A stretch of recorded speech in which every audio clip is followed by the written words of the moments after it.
তো এখন 5টা বেজে 43 মিনিট, আর আমরা এখন চলে এসেছি টাইগার হিলের সূর্যোদয় দেখতে। আর এখন আমি আপনাদের টাইগার হিলের সূর্যোদয় দেখাতে থাকবো, তো ভিডিওটা সঙ্গে থাকুন। টাইগার হিলের সূর্যোদয় দেখতে হলে তোমাদের অবশ্যই তার আগের দিন গাড়ি বুকিং করে রাখতে হবে। আমি একজন দাদার কন্ট্যাক্ট নাম্বার আমি ভিডিওতে দিয়ে দিলাম, আমার লং ভিডিও থেকে তোমরা সেই নাম্বারটা পেয়ে যাবে। আমি ডেসক্রিপশন বক্সে লং ভিডিও লিঙ্কটা দিয়ে দিলাম।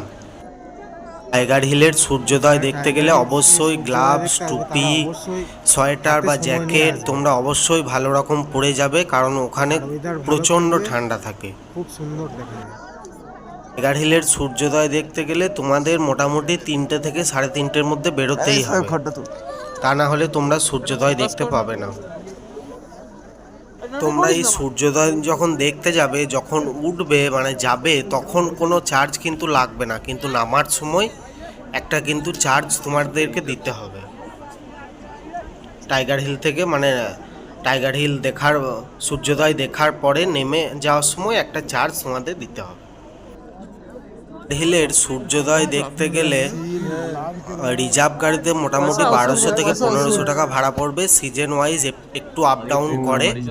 এই 1200 থেকে 1500 টাকা রিজার্ভ গাড়িতে ভাড়া পড়বে। তার মধ্যে এই টাইগার হিলের সূর্যোদয়ের পাশাপাশি আরও দুটো মানে ঘুম মনস্ট্রি এবং বাতাসিয়া লুক, এই দুটো ঘুরিয়ে দেখিয়ে দেবে 1200 থেকে 1500 টাকার মধ্যে রিজার্ভ গাড়িতে।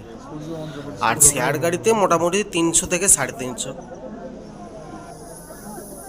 এই টাইগার হিলের সূর্যোদয় দেখতে গিয়ে ওখানে তোমরা দু একটা হয়তো ছোটোখাটো দোকান দেখতে পাবে ঠিকই, কিন্তু তোমরা যখন বাতাসিয়া লুপে যাবে না, টাইগার হিল দেখার পরে বাতাসিয়া লুপে যাবে, তখন ওখানে প্রচুর পরিমাণে দোকান দেখতে পাবে, যেখান থেকে তোমরা প্রচুর সোয়েটার, জ্যাকেট, টুপি এই ধরনের জিনিসগুলো তোমরা কিনতে পারবে, গ্লাভস।